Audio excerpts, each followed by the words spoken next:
Well, folks, we're back today with the podcast, What to Say, What to Send. And I'm here with the lovely Corissa Sorbello. Corissa, welcome to the podcast. Thanks, Nathan. Very happy to be here. So you've had a busy morning. You've been out and about already racing around on the tools. Tell us what you do and I guess what's your title and what's happening in your world at the moment. So my company is Refurb to Invest. And basically, in a nutshell, we plan strategic renovations. So when I say strategic, it's what's the outcome that the client, the landlord is trying to achieve? How can we help them get more rental? How can we help them get more equity? So it's picking what we do, what we don't do, where we spend money, where we don't, and get it done in a very time-efficient manner so the client can walk away with more money in their pocket. So that's essentially what we do. I've been doing it now for, I think, 12 years. A lot of landlords and a lot of vendors. And the big thing is I started it mainly because I did it for myself. And then I thought there's no one doing that exact solution for other people. You can go to trades and that's great, but trades are good at telling you what they think you need. But is their main goal about adding value to the home and spending money in the right areas to get an ROI? That's really key. And this is a key point of the reason I wanted to have this conversation with you is because so many times in property management, so as you know, I've led offices up and down the east coast of New South Wales, and property managers really struggle with that.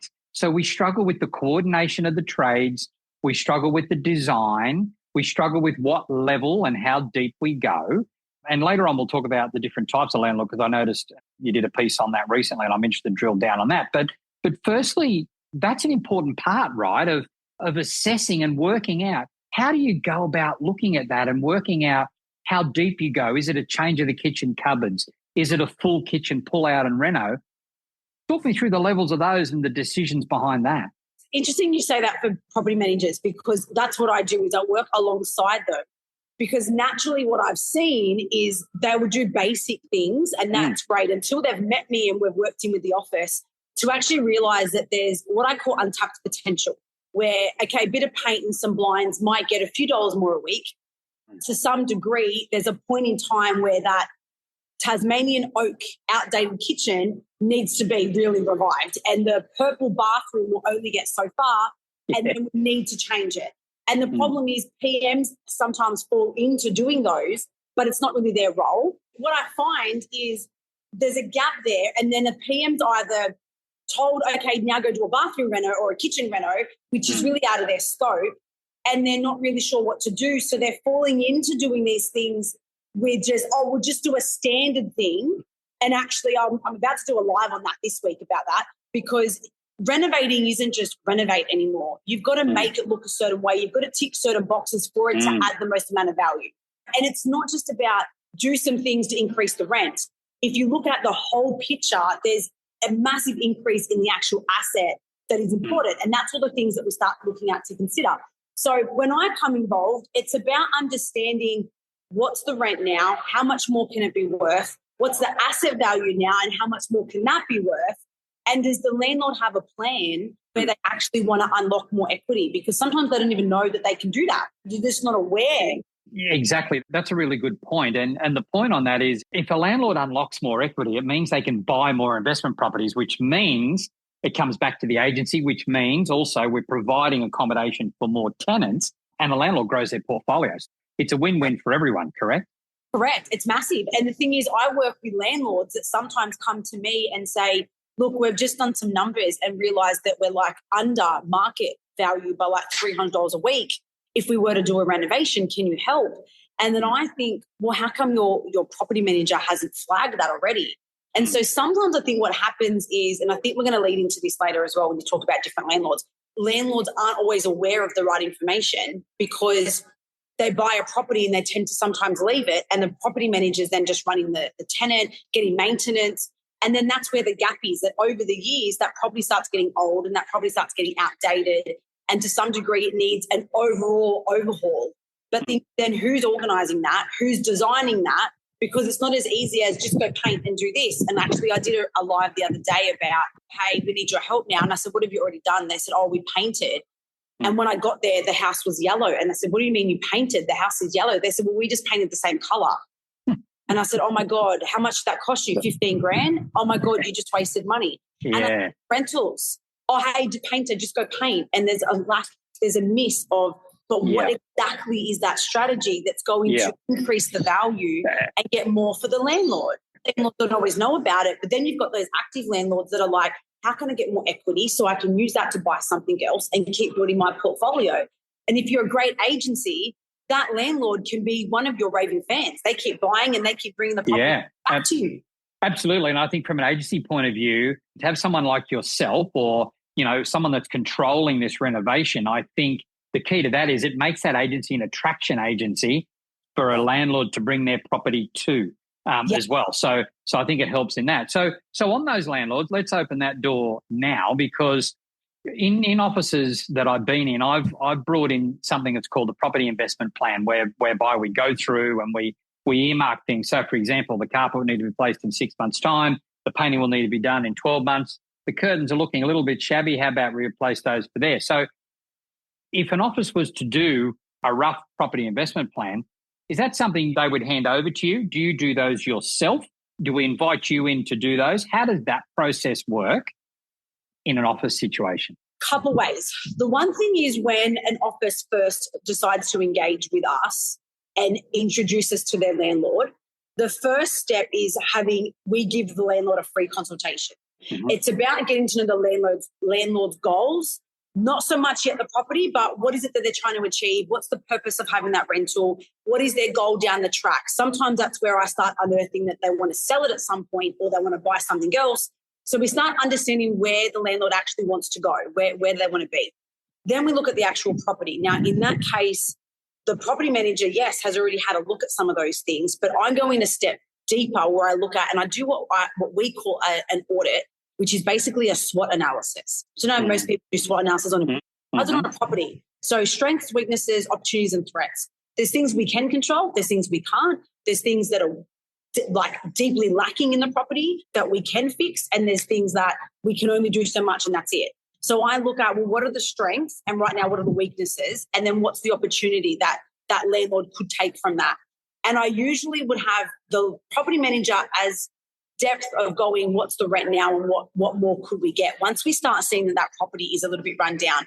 So it's the case of not so much saying, okay, we need to do these items, but more of like observing that this property needs some work done before we go and waste time going do this. Gotcha. Let's first say, hey, landlord, we recommend you have a chat with Corissa because she's going to give you a free consultation to look at where your property is. What's a property strategy for you? Then once I engage with the landlord, then it's about, okay, do you want me to do an audit? That is at a small cost, but the audit is then about seeing how much more rent can we have? Because if we turn, this is the key, Nathan, is property managers naturally will go to what does the house need? What do you need to spend money on? Mm-hmm. I want to move the conversation from that. I want to take it to what potential does the property have? How much more income can we make? How much more equity can that owner take from that property? What could that then look at? So what's the big picture?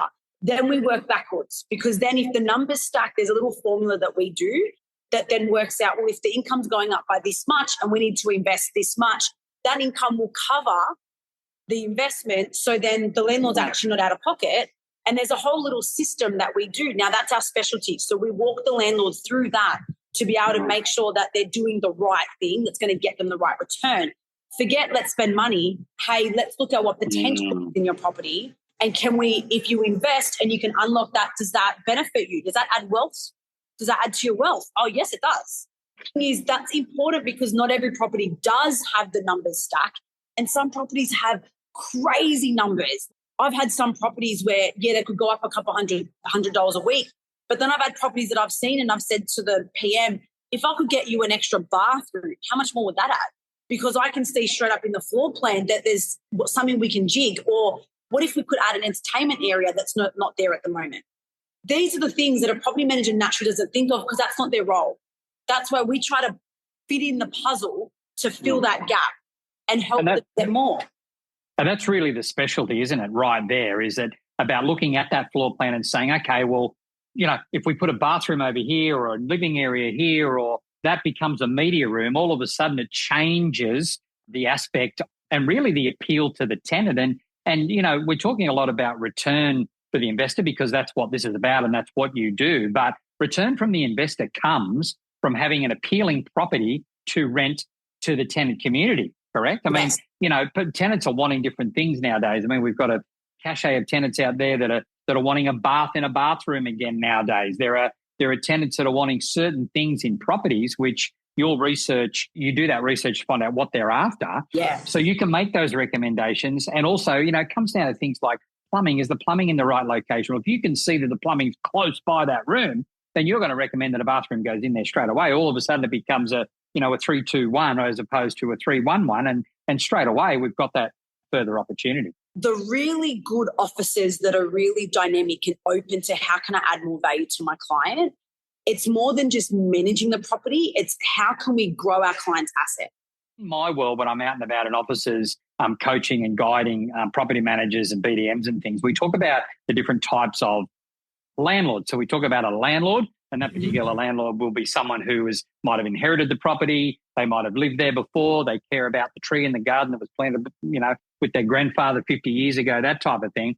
And then we talk about an investor. An investor, in my mind, is someone that you referred to before, where they have got, a focus on the income, a focus on the rental return.